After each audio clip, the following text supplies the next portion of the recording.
estamos en comunicación con el diputado provincial Andrés Blanco y vamos a hablar de lo que aconteció en el día de hoy. Andrés, ¿qué tal? Muy buenas tardes, Oscar Flores aquí en la Cocina de las Noticias y Miguel Riza que acompaña aquí a mi lado. ¿Cómo le va, Andrés? ¿Qué dice? ¿Qué tal, Miguel, Oscar? Muy buenas tardes para ustedes y para toda la audiencia. Bien, Andrés, ¿qué nos puede contar de lo que sucedió hoy justamente en la legislatura? Bueno, hoy se dio una situación verdaderamente escandalosa y vergonzosa, podríamos decir, porque bueno, se presentó un proyecto que presentó el Poder Ejecutivo Provincial en conjunto con el Poder Legislativo y el Poder Judicial, digamos, armaron un proyecto en común para generar una retención del 1,5% de la coparticipación que se le adjudica tanto al Poder Ejecutivo como al Poder Legislativo. Ese 1,5% de esos dos poderes se destinarían, digamos, al Poder Judicial. Eso es el planteo que está propuesto en este proyecto. Obviamente esto es una afectación, digamos, al presupuesto del Poder Legislativo y ha provocado el rechazo contundente de los trabajadores y trabajadoras de la Casa, ¿no? Que ven a futuro afectado la posibilidad que estén garantizadas sus condiciones porque es una afectación que impacta en un 20% del total del presupuesto que le corresponde al Poder Legislativo. Desde ese punto de vista se generó una preocupación muy grande. Hace 3 días que hay medidas de fuerza, digamos, en la legislatura, no han estado funcionando, están con medidas. Y en el día de hoy, a pesar de que ayer tuvimos reunión de labor parlamentaria, se confirmó, digamos, por parte de las autoridades de la Cámara y de los diputados y diputadas de los diferentes bloques, llevar adelante esta sesión, que era pura y exclusivamente para que tome estado parlamentario este proyecto que ingresó el Ejecutivo. Bueno, hoy fue verdaderamente una situación, como a mí particularmente no me había tocado vivir nunca, con los trabajadores y trabajadoras en las tribunas, bueno, nada, repudiando a viva voz este avance que está llevando adelante el Ejecutivo Provincial, que es en acuerdo con el próximo gobierno de Orlando Figueroa. Incluso yo no la pude ver, pero me comentaban de que hubo un pronunciamiento tanto de Figueroa como de Gloria Ruiz al respecto de estar a favor, digamos, de este proyecto que se presentó y que generó toda esta gran discusión, esta gran polémica. Así que hoy fue verdaderamente vergonzoso, no se podía hablar, no teníamos los micrófonos, obviamente, al no estar los trabajadores en sus lugares, no había cuerpo taquigráfico, no había transmisión de la sesión, digamos, toda una situación de irregularidad, producto obviamente de una medida que les corresponde a los trabajadores porque no fueron escuchados, no fueron consultados y al revés, ¿no? La actitud de hoy fue casi de desprecio, ¿no? Para los trabajadores que venían manifestando esta controversia y muy preocupados. Uh-huh. O sea que el proyecto presentado es una reasignación de los fondos. Sería, digamos, para resumir, muy resumido, la reasignación de fondos de la coparticipación. ¿Cuántos son los trabajadores que tiene la legislatura neuquina, Andrés? Los que se verían afectados. Tengo entendido. Sí. Tengo entendido que son cerca de 1.000 trabajadores. Yo la verdad que como hay uno en lo cotidiano ve compañeros y compañeras que están todos los días, algunos son de planta permanente, otros son de planta política, entonces yo no tengo el dato preciso. El número justo, no, pero igual, son muchos, evidentemente, son muchas familias. Sí, tal cual, sí.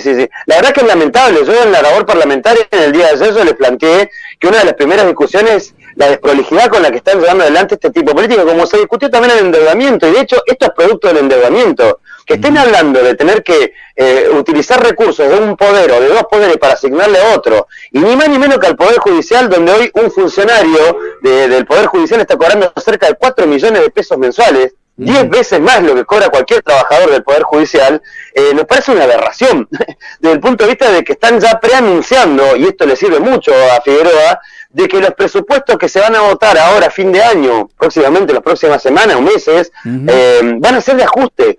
Y eso fue los únicos que los advertimos al momento que se discutió el endeudamiento de 150 millones de dólares hace unas semanas atrás. Fuimos los únicos que dijimos, esto significa que va a haber que pagar esa deuda, que es para pagar deuda, que es una deuda que incluso no sabemos ni dónde fue a parar esa plata, esos recursos, y sin embargo esas son las consecuencias, no solamente para los trabajadores legislativos, lo que están de alguna manera mostrando con esto es que va a haber ajuste en el presupuesto de salud, en el presupuesto de educación y en todos los presupuestos que corresponden, digamos, al Estado provincial. Eso lo queremos decir incluso ahora porque estamos seguros de qué es lo que va a pasar y ya lo está mostrando esta situación. Miguel, tenés una pregunta. Andrés, ¿qué tal? Buenas tardes. ¿Cómo le va? Miguel lo saluda.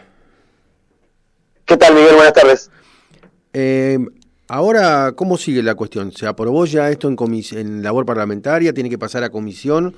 ¿Cómo son los pasos a seguir a partir de la presentación así del proyecto?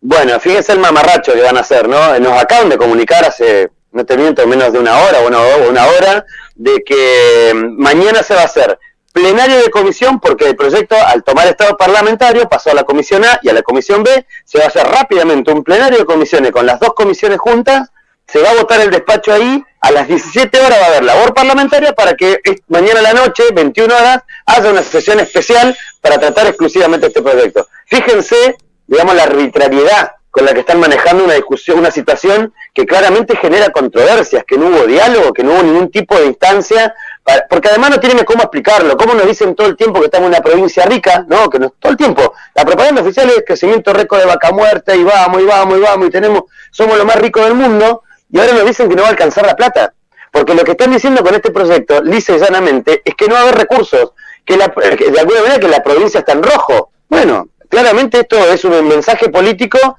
que va a quedar para la próxima gestión, que va a asumir en estas condiciones, enfrentados ya de hecho con los propios trabajadores que reconocen de que estuvo el aval de Rolando Figueroa para que se presentara este proyecto. Bueno, este es el camino que va a recorrer ahora el proyecto. Mañana el plenario de comisión a las 9 de la mañana, rápidamente, ¿no? Sacar el despacho a las 17 horas, va a haber labor parlamentaria para convocar una sesión especial que nunca convocaron para ningún otro motivo, como cuando fue el conflicto de los trabajadores de la salud, o cuando tenían discusiones, por ejemplo, como el proyecto de ley de emergencia en violencia de género que hemos presentado, lo que hemos presentado por Cerámica Neuquén, por el problema de la falta de vivienda, por la situación de los hospitales y las escuelas. Eso no dan nunca quórum, nunca te dan el acompañamiento, mejor dicho. Ahora, para esto, arman una sesión especial rápidamente y van a votar seguramente, porque lo lamentable, y ellos llevaron todos los insultos, todos esos diputados, que muchos de ellos obviamente medio como que se están inmolando, total, ellos ya se van, ya están en retirada, y están dispuestos a enfrentar a los propios trabajadores dándole la espalda, y esto me parece que es verdaderamente una muestra, un botón de muestra de lo que se viene.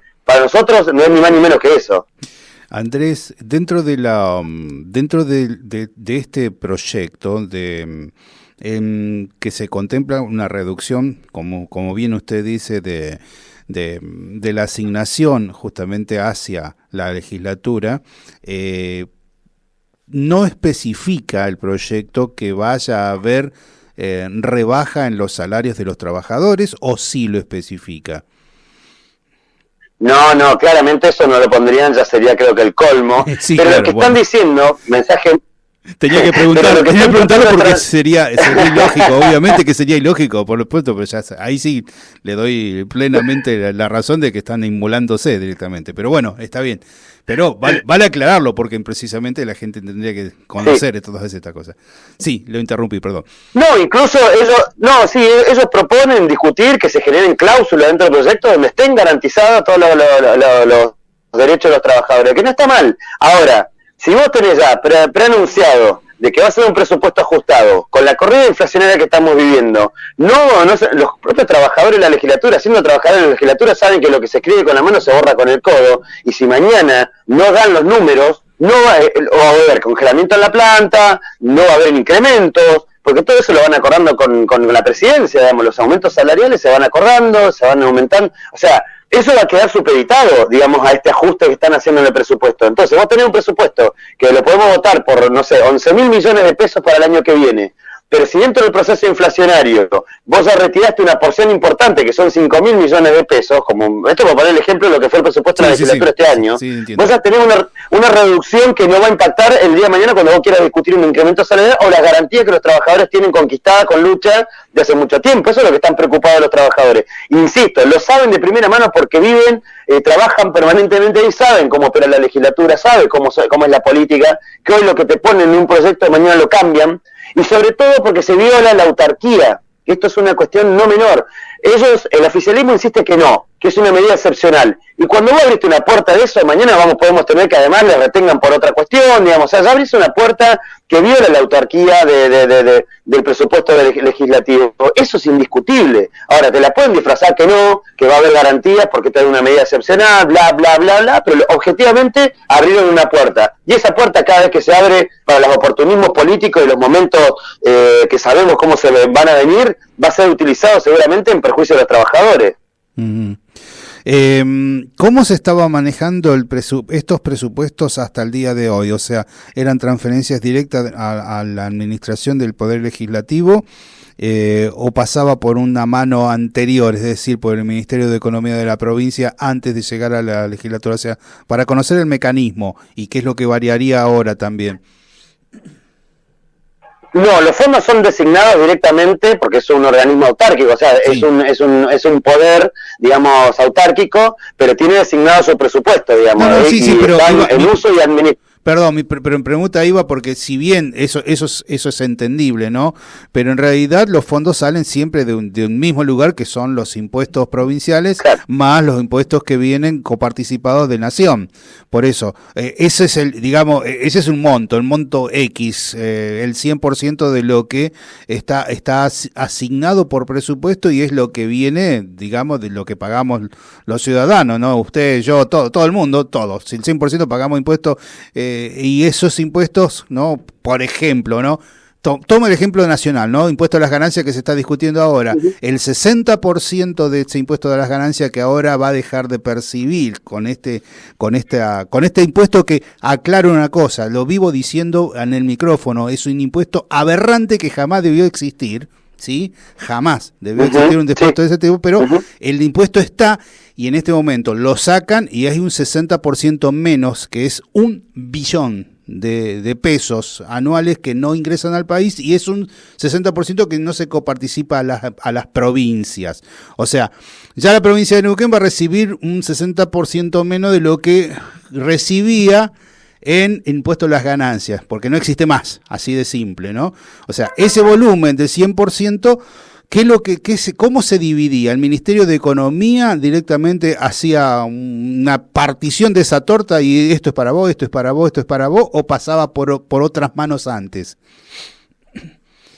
No, sale justamente, netamente del Ministerio de Hacienda, según la ley, digamos, claro, según la ley de presupuesto, cada presupuesto asignado, y el Ministerio de Hacienda transfiere a los distintos poderes. No hay ninguna intermediación, digamos. En todo caso, cada uno de los poderes tiene facultades para hacer reasignaciones de partidas, ¿no? Y eso sí ha pasado mucho y viene pasando mucho, que el Ejecutivo reasigna permanentemente partidas hacia el Poder Judicial. Porque hace años, y estos son años, que se viene planteando que hay un déficit, digamos, en el funcionamiento, en los recursos destinados al Poder Judicial. Por eso se aplica esta medida, que incluso, aunque se aplica, no cubre lo que ya el Ejecutivo viene derivando, digamos, designándole al Poder Judicial. Insisto, acá hay toda una discusión de fondo que tiene que ver con la estructura magnánima que tiene el Poder Judicial, y no me canso de decirlo, jueces que cobran 4 millones de pesos mensuales, 10 veces más de lo que cobra un trabajador